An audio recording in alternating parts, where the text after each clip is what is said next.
Timbog ang isang lalaki matapos makumpiskahan ng mahigit 300,000 pisong halaga ng shabu sa ikinasang bypass operation ng pulisya sa Limay, Bataan. Ang report mula kay Patrolwoman Jilly Peña.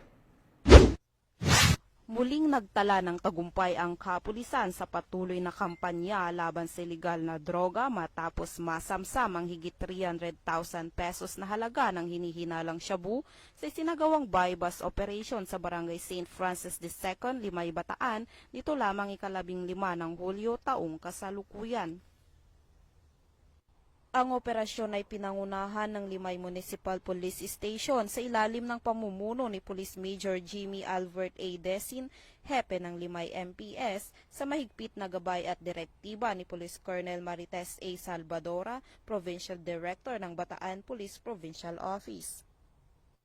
Naaresto sa mismong operasyon ang isang suspect na kinilalang si alias Maki na nahulihan ng nasabing kontrabando na umabot sa timbang na 57 grams at may standard drug price na 387,600 pesos. Yun po, yung suspect po natin, hindi po siya taga rito sa Bataan. Galing pa po siya ng Taguig. Resident po siya ng Taguig, doon may mga kamag-anak siya dito sa Limay na dito siya nagbabagsak. Area ng Balanga, and then dito rin sa Limay yung item niya galing ng Taguig.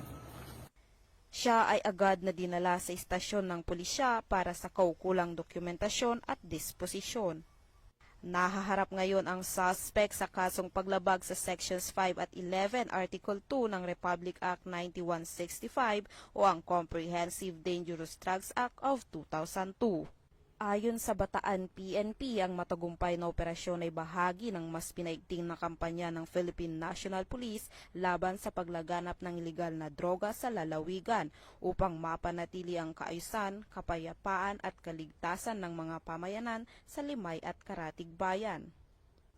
Patuloy ang panawagan ng kapulisan sa publiko na makipagtulungan sa pamamagitan ng pagbibigay ng impormasyon upang masugpo ang mga kriminal na aktibidad sa kanilang komunidad.